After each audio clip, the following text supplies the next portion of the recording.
Pero no hace mucho, los venezolanos gozaban de una estabilidad económica y política que les dio grandes resultados. Aunque para muchos no se supo aprovechar y así crear bases sólidas que lograran sostener al país en buenas condiciones, cuando hubieron momentos difíciles, hubieron tiempos en que Venezuela era tan rico que era conocido como el millonario de América. Sus épocas y esta semana el mundo entero volvió los ojos hacia Venezuela. Sorprendió por un enorme y repentino estallido social que causó varios centenares de muertos. Ejemplo de orden y democracia en nuestro continente, en ese país se vio de pronto envuelto en una ola de violencia que tras varios días mantiene varios puntos sin sofocar. El desencadenante fue un paquete de medidas económicas. Esto es un shock en términos ortodoxos que posibilitará a Venezuela el acceso a un préstamo de aproximadamente 4.300 millones de dólares de parte del Fondo Monetario Internacional. Juro delante de Dios, juro delante de la patria, que sobre esta moribunda Constitución haré cumplir, impulsaré las transformaciones democráticas necesarias para que la República Nueva tenga una carta magna adecuada a los nuevos tiempos. El hambre es un espectro familiar en Venezuela que sufrió años de hiperinflación en la segunda mitad de la última década, mientras el gobierno de Maduro imprimía dinero para pagar sus deudas en medio de una desaceleración de los precios del petróleo.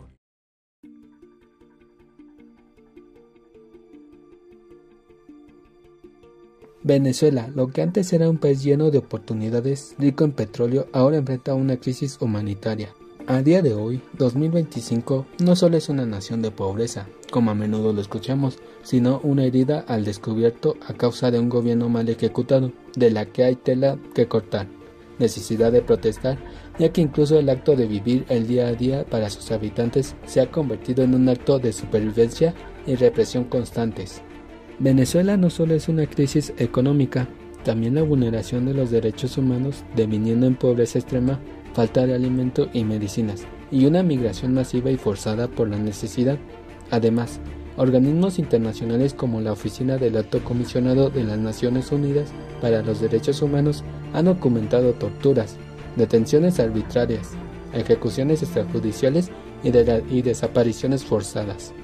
El Estado venezolano no garantiza los derechos fundamentales, también los restringe, los condiciona, prácticamente el Estado los ignora. Pero, ¿cómo es que Venezuela llegó a este punto?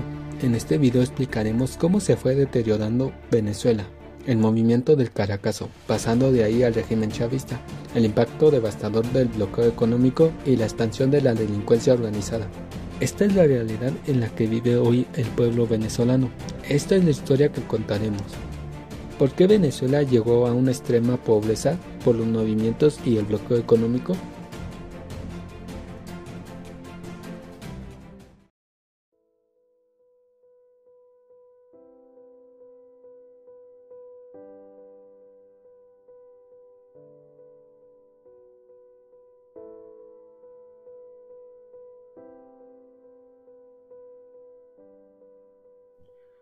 Para comprender lo que está pasando hoy en Venezuela, es crucial recordar eventos como el Caracazo de 1989. Este estallido social provocado por medidas económicas impopulares y una creciente desigualdad reveló la fragilidad del sistema político y el profundo malestar de la población. Pues a finales de la década de los 80, el Estado venezolano vivió una profunda crisis económica que tuvo sus orígenes por el elevado endeudamiento externo contraído entre 1975 y 1978. Cuando la deuda externa aumentó de $6.000 millones a $31.000 millones por la caída de la renta petrolera debido a la baja de los precios internacionales del petróleo a partir de 1983. Este movimiento está ligado a la tentativa del gobierno de Carlos Andrés Pérez, electo en diciembre de 1988 e investido el 2 de febrero de 1989. Acusado de imponer un programa de reformas llamado El Gran Viraje, este programa de ajustes estructurales bajo la égida del FMI, que comprendía una liberación de las tasas de cambio y una devaluación de la moneda del 170%, estaba asociado a una serie de medidas de regulación económica llamadas el paquete, que pretendían conducir a una serie de reformas como condición para obtener del FMI un préstamo de $5.000 millones en 3 años. Los saqueos comenzaron con la población de los suburbios del este de Caracas en Guarenas, por manifestaciones contra el aumento del 30% de las tarifas del transporte público y del 83% del precio de la gasolina. Un conflicto similar estalló al mismo tiempo en el sureste de la ciudad. La policía no pudo controlar la situación y decenas de miles de personas participaron en saqueos de comercios en todas las avenidas de Caracas y sus alrededores, así como en otras ciudades del interior. Las personas encontraban en el interior de las tiendas los productos escondidos por los comerciantes, quienes esperaban la subida de los precios. La televisión mostraba las imágenes de hombres, mujeres, niños y ancianos que corrían transportando aparatos electrodomésticos, reses enteras salidas de las carnicerías, ropa, discos y entre muchas otras cosas. Algunos comerciantes fueron linchados y algunos autobuses fueron quemados. Nacional, escuchando a María Isabel que decía que estaba recién graduada, yo también, más o menos, y justamente ahorita estaba tratando de recordar, estaba en Parque Central cubriendo otra información y el William Becerra, el Chino Becerra, jefe de política en el Nacional, bueno, ya empezaba a olerse un ambiente extraño en la ciudad y me dijo que recorriera a pie desde allí, desde Parque Central hasta el Nacional, Puente Nuevo, Puerto Escondido, ahí en el silencio, recorriera esa parte de la ciudad y viera qué estaba ocurriendo. Pero ya en ese instante se notaba eso, protestas, barricadas, quema de autobuses, gente muy desconcertada, gente corriendo sin saber exactamente qué pasaba, la avenida Bolívar cerrada, el Nuevo Circo también encendido. Todo hacía ver que, bueno, en ese instante no le dimos el nombre que luego tuvo, que luego bautizamos como Caracazo y estallido social, pero ya era una situación inédita. Nunca antes habíamos cubierto, yo por lo menos como periodista, empezando en el Nacional, nunca antes había cubierto una situación de ese tipo en mi carrera como periodista. Luego, ese día no recuerdo con qué fotógrafo trabajé, como les dije, estaba en otra pauta en Parque Central y el Chino Becerra, bueno, tal cual, me pidió expresamente, recorre la ciudad desde esa parte de la ciudad, desde Parque Central hasta el silencio y cuenta lo que viste. Bueno, efectivamente vi muchas cosas, recuerdo sobre todo cerca del Nuevo Circo y cerca del cuartel de bomberos, ahí en la avenida Lecuna, una gran barricada, gente quemando carros, autobuses. En ese instante todavía no vi saqueos, probablemente intentos de saqueos, pero no saqueos, que fue lo que vimos luego en los días posteriores. Pero luego nos tocó los siguientes días de trabajo con Fraso, con Tom Grillo, hacer todo ese recorrido de lo que sí fue una situación absolutamente inédita para Venezuela. Y luego más adelante aprovecho para contar, mi último trabajo antes de salir de Venezuela fue en Cofavic y fue volver a participar a seguir en la reconstrucción de lo que ocurrió en Venezuela en ese año 1989. Los saqueos continuaron durante toda la noche, y el 28 al mediodía, el presidente Carlos Andrés Pérez declaró el estado de emergencia con la aprobación del Congreso. 8 garantías constitucionales fueron suspendidas. El 28 de febrero de 1989 constituyó una primicia en la historia democrática de Venezuela, en la cual un conjunto de medidas apuntaron a poner orden instaurando un estado de sitio.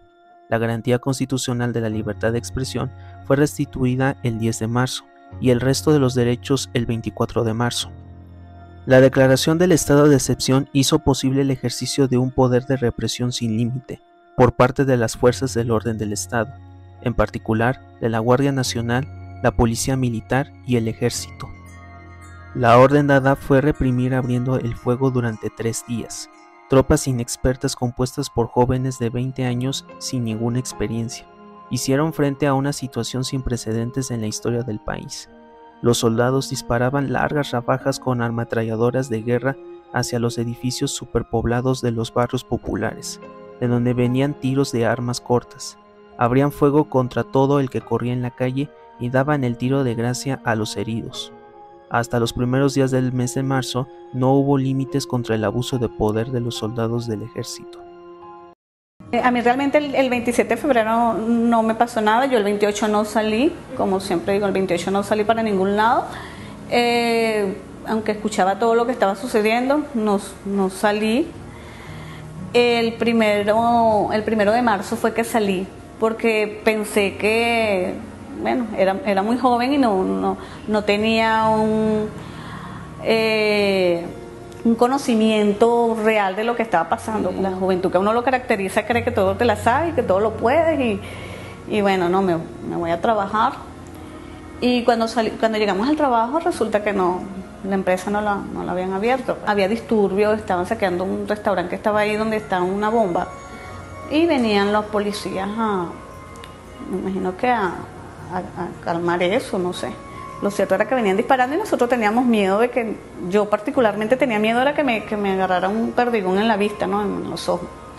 Y salimos corriendo. Mi tía agarró derecho y nosotros nos metimos por la escalera de Mezuca. Era una puertica que supuestamente eso estaba más resguardado que lo otro.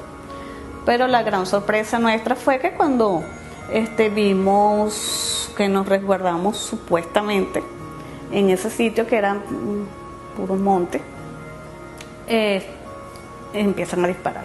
Un muchacho que cae muerto y vimos, estaban disparando de los edificios del frente que están ahí en Palo Verde. Me deprimí mucho porque creo que eso es lo normal, que uno se deprima y que se le cambie la vida hasta, bueno, 180 grados, no sé, todos los grados que sean posibles, porque no me cambió la manera de ser, de vestir, de todo. Y entonces la cuestión fue que me encontré con tenía muchas amistades que todo lo que iban a hacer era en base a, bueno, si tú no vas, yo no voy, si tú no lo haces, yo no lo hago. O sea, me animaron mucho a que tenía que seguir adelante, pues, que la vida no se acababa ahí, porque para mí ya se había acabado todo. Yo no iba a tener esposo, yo no iba a tener hijos, ya no iba a trabajar igual, porque yo vivía en un cerro donde yo tenía que subir.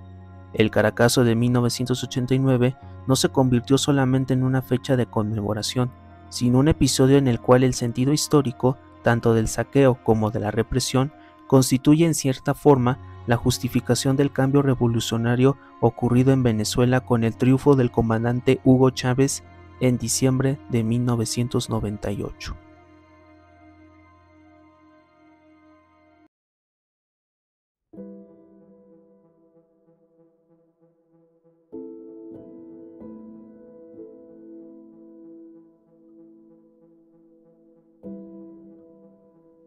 En 1999, Hugo Chávez llega al poder con un discurso contra el neoliberalismo y una promesa de justicia social. Durante sus primeros años, Venezuela abrazó una economía próspera gracias al crecimiento económico petrolero. Se implementan misiones sociales, se incrementa el gasto público y se reduce la promesa por ingreso. En 2006, el modelo comienza a mostrar signos de desgaste por los controles de precio, la dependencia absoluta del petróleo y corrupción institucionalizada. El Plan de Desarrollo Económico y Social de la Nación de 2007 a 2013 establece como objetivo la transformación de las relaciones sociales de producción en las relaciones socialistas basadas en la propiedad social. Las cooperativas, empresas de propiedad colectiva de grupo de socios, empiezan a ser consideradas como formas empresariales, privadas, más propias del capitalismo que del socialismo. En 2013, Nicolás Maduro asume el poder, sin el mismo capital político ni popularidad. Ese mismo año, el precio del petróleo colapsa, y con ello también la economía venezolana. La política sumamente voluntarista desencadena una inestabilidad y una debilidad en la sociedad venezolana. El claro ejemplo es el bloqueo económico que sucedió en Estados Unidos de América, que acontece en el año 2013. Este se manifiesta con intensidad a través de la legalidad 111.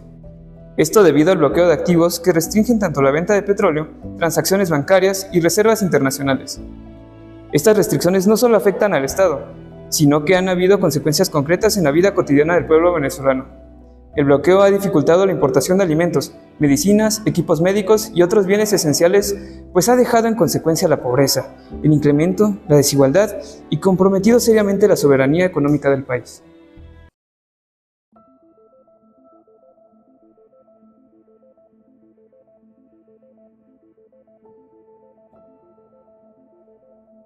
El deterioro de las instituciones y de la estructura social que vemos actualmente son síntomas del régimen chavista.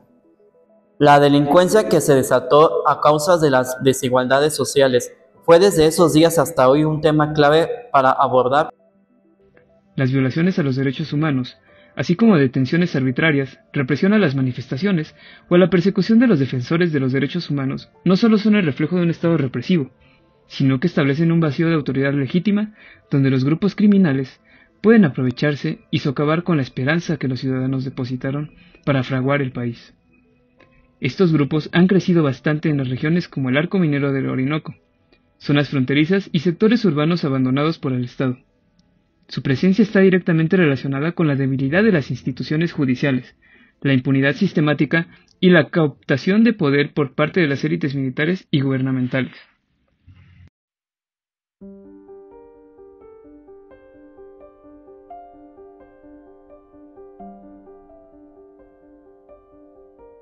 Actualmente el régimen chavista sigue en el poder por parte de Nicolás Maduro, quien ha constituido un modelo autoritario sostenido por la represión, la censura y el control institucional. Las instituciones del Estado como el Tribunal Supremo y la Asamblea Nacional responden al poder ejecutivo, eliminando toda separación de poderes.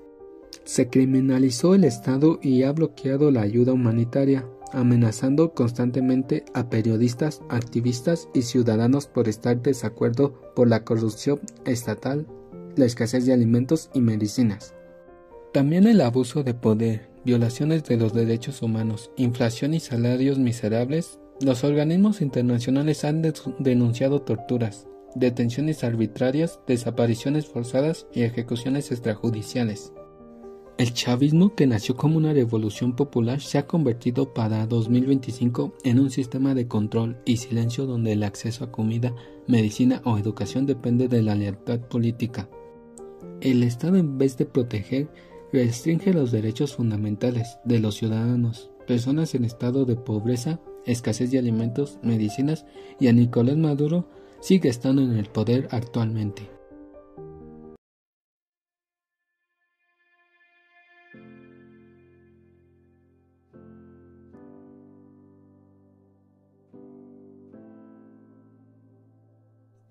Durante este recorrido hemos visto que no cayó de un día para otro, sino que tuvo sus años para llegar a como lo conocemos al día de hoy. La situación de Venezuela es un complejo entramado de factores históricos, políticos, económicos y sociales. La vulneración de los derechos humanos, las secuelas de eventos como el Caracazo, la presencia de la delincuencia organizada, forma parte de la herida que dejó la dictadura con pinta democrática. El colapso económico agravado por las sanciones y la persistencia de un régimen configuran un panorama desafiante para la población que hoy se encuentra en medio de un océano sin salvavidas. El futuro de Venezuela sigue siendo incierto, pero la resiliencia de su gente y la búsqueda de un camino hacia la democracia y el bienestar son elementos fundamentales que alimentan la esperanza de un mañana diferente. Nos despedimos con el deseo de que este relato inspire la búsqueda de soluciones y de solidaridad.